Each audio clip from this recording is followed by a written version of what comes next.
Bonjour, c'est Abby du blog meskilosinvol.fr et aujourd'hui, je suis accompagnée de Jenna du blog ohmybody.fr et au programme, nous allons discuter d'après-régime et d'addiction au sucre.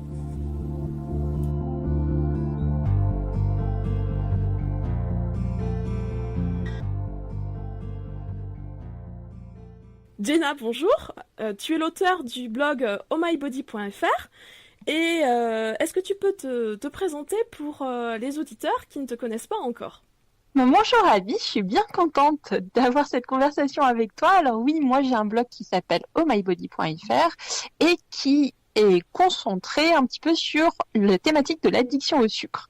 Donc moi j'ai 32 ans, je suis lyonnaise et ça fait un petit moment que j'avais envie de partager avec les autres mon expérience d'un régime restrictif qui a été le régime du camp et un petit peu qu'est-ce que ça a fait à ma vie, à mon poids, à tout ce que je pensais connaître sur la nutrition.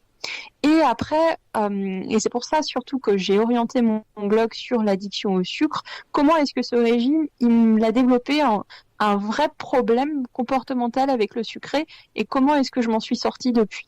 Donc mon blog, il est en ligne à peu près depuis 2015, fin 2015. Et depuis, j'ai essayé, comme j'ai pu, d'aider des gens à se sortir de ce goût trop prononcé pour le sucré que moi j'avais. D'accord. Donc tu parles de régime, tu parles d'addiction au sucre, donc suite à ton régime, est-ce que tu peux en quelques phrases nous résumer pourquoi ton choix d'avoir fait un régime et comment cette addiction est apparue concrètement? Alors, ce qui m'a poussée à faire un régime, c'est le fait que j'ai été en surpoids à peu près toute mon adolescence. J'étais déjà une petite fille bien ronde, mais à l'adolescence, je suis carrément tombée dans l'obésité et que ce surpoids m'a causé un mal-être, comme à énormément de filles en surpoids.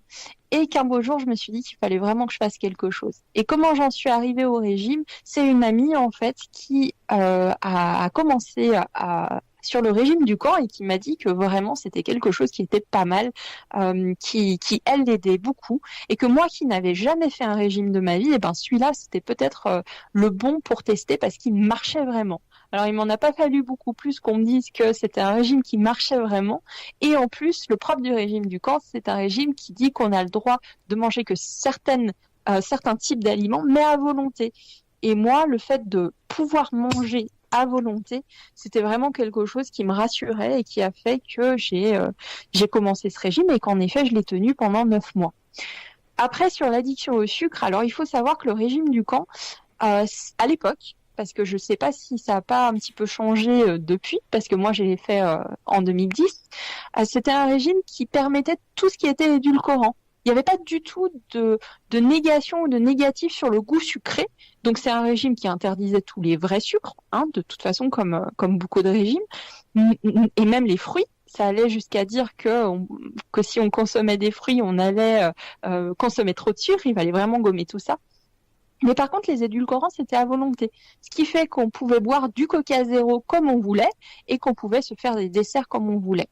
Donc le régime du camp, dans la première partie, quand je l'ai fait, c'est pas vraiment ça qui m'a développé mon addiction au sucre, mais en tout cas, il m'a pas du tout encouragé à contrôler mon envie de sucre. Et comme je me restreignais sur tout un tas d'aliments, et ben forcément, j'avais de plus en plus envie de me faire plaisir, surtout une fois que je l'ai arrêté, avec des choses qui m'attiraient. Et moi, c'était tout ce qui était gâteau, notamment. D'accord, donc en fait c'est ce côté restrictif que tu as plus ou moins cherché à compenser à travers le goût sucré et ça a développé une espèce d'idolâtrie, je sais pas si on peut dire ça, du goût Si, sucré. Ouais. on peut carrément dire ça. On peut carrément dire ça. Alors, ça a été progressif. En fait, moi, ce qui a été compliqué avec le régime du camp, c'est quand j'ai voulu l'arrêter. Parce que comme beaucoup de régimes, c'est pas tant la phase où on est en restriction et où on perd du poids et où on se conforme au régime qui est difficile. C'est la phase où on arrête pour tout un tas de raisons, soit parce qu'on n'en peut plus, soit parce qu'on est arrivé à un poids de forme où on n'arrive plus à perdre de poids. Et une fois qu'on arrête ce régime, on sait plus trop comment faire parce qu'on sait que si on recommence à manger comme avant, on risque de reprendre du poids. Et moi, quand j'ai arrêté le régime du camp, je savais plus trop comment manger et surtout, tous ces gâteaux que je m'étais interdit pendant le régime du camp et du coup qui m'obsédaient depuis des mois, et ben je me suis mis vraiment à en rêver, à en avoir envie de façon complètement déstructurée. Je dis toujours que j'ai commencé à faire un Pinterest quand j'étais sous régime du camp et surtout justement à cette période où j'ai arrêté, où j'avais plus de 3000 photos de desserts. Je sais pas si. Ouais, faudrait que je le communique au monde à un moment parce que vraiment. Et alors c'était pas des petits desserts parce que moi j'aime les pâtisseries américaines. D'accord. Donc c'était vraiment le dessert où il y a 3 tablettes de beurre et 2 kilos de sucre en fait. Voilà. Donc je pense que quand on parle d'idolâtrie, c'était pas loin. Donc tu soulèves trois choses importantes. Finalement, c'est que le régime ne t'a pas appris à bien manger. Il t'a permis, dans un premier temps, de perdre du poids, mais il ne t'a pas inculqué un rapport à la nourriture qui est sain et en même temps des bases pour avoir une alimentation équilibrée après. Et en plus, tu fais remarquer que tu peux pas retrouver ton ancien mode d'alimentation. Avant de commencer ce régime, à aucun moment tu pensais devoir transformer toute ton alimentation de manière définitive. Tu pensais faire le régime et retrouver une alimentation, on va dire, normale, une fois le régime fini. Et puis voilà, le régime avait été une étape de ta vie, tu reprenais ta vie où tu l'avais plus ou moins arrêtée. Disons que j'étais beaucoup dans le déni. C'est-à-dire que je crois que j'ai jamais vraiment cru au fond de moi que ce serait possible de simplement faire une phase de régime et puis de remanger comme avant. Parce que quelque part, si on est dans une prise de poids régulière, c'est bien qu'à un moment, la façon dont on s'alimente, elle va pas et qu'on mange au-delà de nos besoins. Et moi, typiquement, j'étais dans cette phase-là et je mangeais, enfin, pas de la bonne façon si je voulais préserver mon poids ou en tout cas le garder, avoir un poids stable. Du coup, c'est vrai que je savais que mon alimentation devait changer, mais j'avais cette envie de quand même pouvoir manger ce que je voulais quand je le voulais sans conséquence en fait. C'était voilà ce fantasme de pouvoir manger du McDo ou dans mon cas de pouvoir manger des pâtisseries 3 fois par jour et qu'il n'y ait aucune conséquence. Et ça, je pense que ce fantasme, je l'ai quand même gardé pendant longtemps, avec exactement comme tu l'as dit, l'envie, plus que l'idée, mais l'envie que j'allais faire ce régime, j'allais perdre du poids et j'allais pouvoir quand même manger un petit peu comme je l'entendais après, comme si de rien n'était. Et ça, je me souviens que quand je lisais justement le manuel du camp qui explique comment faire son régime et toutes les phases de ce régime, il y a une dernière phase du régime du camp. Alors, je sais plus trop comment elle s'appelle parce que les phases sont un petit peu, ont des noms un petit peu bizarres par rapport à d'autres régimes.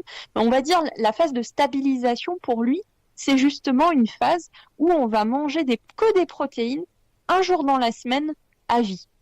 Et je me souviens très bien m'être dit que, oulala, une phase de régime à vie, un truc qui me demande de faire à vie, mais c'est pas possible, ça je le ferai jamais. Je me souviens que même avant d'avoir commencé le régime du camp, je comptais saboter le truc parce que c'était pas question pour moi de pouvoir faire un changement alimentaire à vie ou avoir quelque chose que j'allais suivre comme ça pour toujours.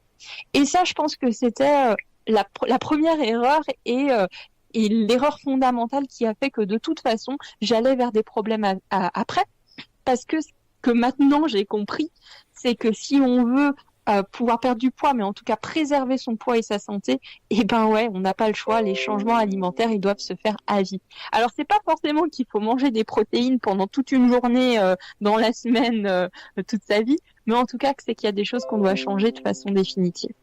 Donc tu soulèves quelque chose d'intéressant puisque tu dis qu'il y a un après-régime, et il y a un après-régime évidemment où on ne va pas adopter le même type d'alimentation qu'au départ, surtout si au départ on n'avait pas un poids stable mais un poids où on continuait à prendre du poids. Donc là c'est une aberration de se dire qu'on va pouvoir continuer comme si de rien n'était.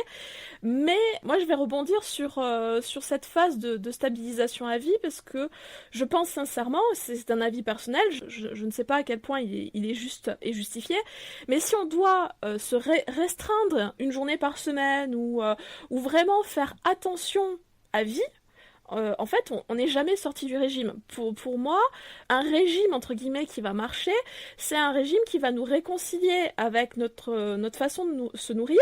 Et du coup, quand on va faire un excès, eh bien, on n'aura pas spécialement besoin de réfléchir, de se dire oula, j'ai fait un excès, il faut que je m'interdise ça, mais ça sera quelque chose qui sera devenu un réflexe spontané en fait dans notre façon de s'alimenter, qui feront que bah oui, de temps en temps il y aura des excès, mais naturellement on sera guidé par des choses qui régulariseront et qui intégreront ces excès sans avoir une influence néfaste sur le poids. Je sais pas ce que t'en penses de ça justement. Si, moi j'ai exactement le même avis que toi en fait. Je pense que, enfin, on va rester dans le régime à vie du moment qu'on suit une méthode qui est pas forcément une méthode qui a à voir avec écouter son corps, avec connaître aussi comment on réagit à certains aliments, comment notre corps réagit à un certain volume d'aliments qu'on mange. Et à un moment, je pense que cette connaissance de soi, elle est plus importante que une méthodologie extérieure qui nous dirait bah tu dois manger de ça et pas de ça. Et c'est ça la bonne solution, parce que finalement tous les régimes marchent puisqu'ils nous mettent en déficit calorique, et que si nous-mêmes on continue à suivre cette logique-là du déficit calorique, on sera toujours dans une intellectualisation en fait de la chose, et du coup on sortira jamais du régime. Si on peut comptabiliser sur ces expériences de régime pour créer sa propre doctrine et sa propre connaissance de son corps, pourquoi pas? Mais en effet, c'est plus important ça que de suivre des instructions données par une personne extérieure. Mais avec le recul, moi je vais compléter effectivement ce que tu dis, l'écoute de soi et l'écoute de son corps, c'est très juste, mais je pense qu'il y a quand même quelque chose qui nous manque à tous.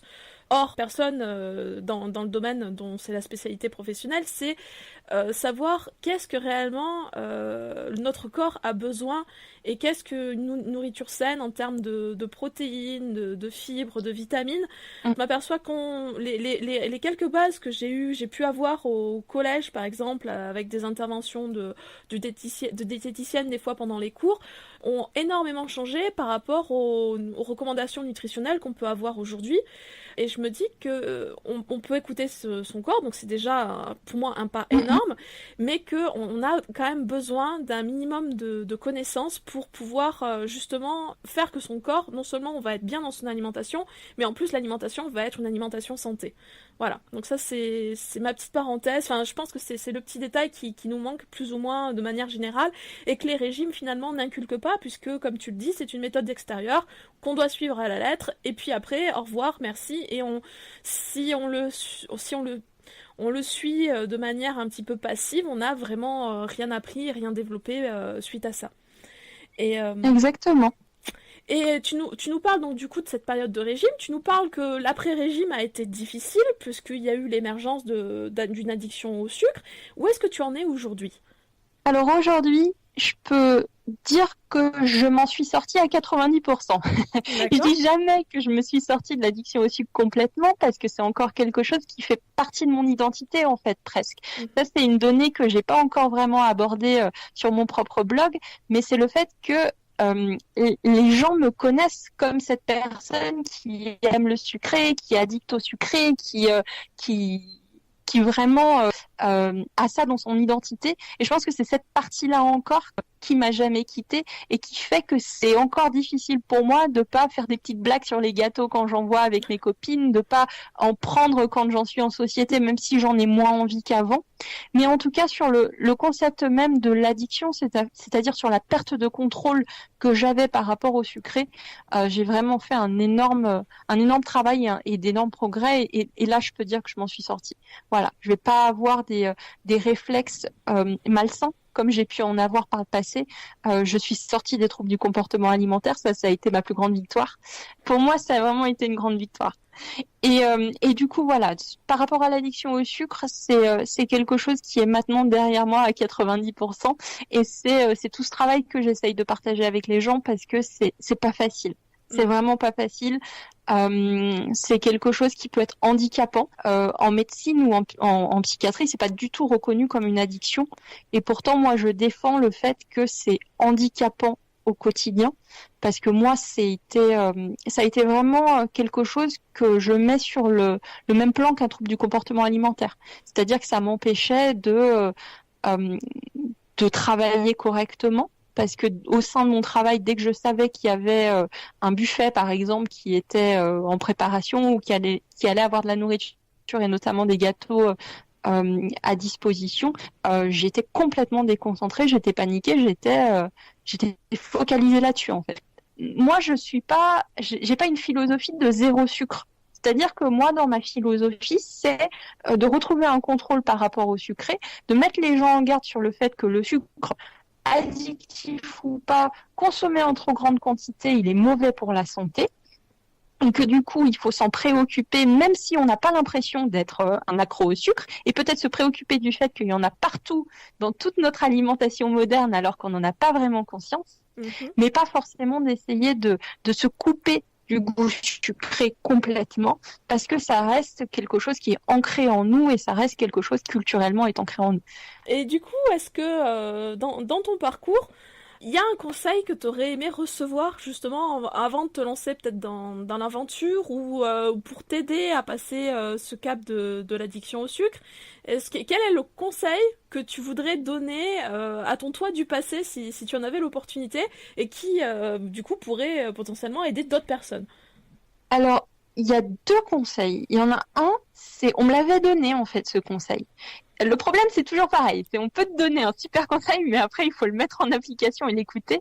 Mais j'ai une amie à moi, une très bonne amie, qui elle aussi était passée par beaucoup de régimes et qui était elle essayait de perdre du poids.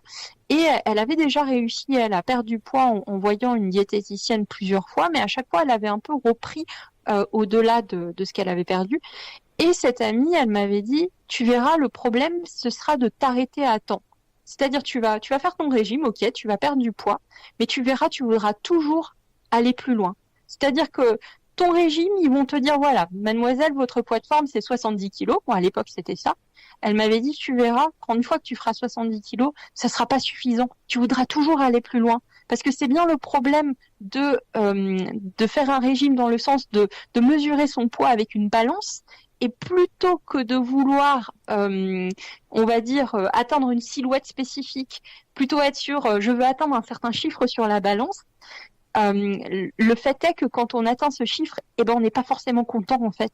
On n'est pas forcément prêt à s'arrêter puisque ça marche. On est toujours dans cette optique de régime, dans cette émulation du régime.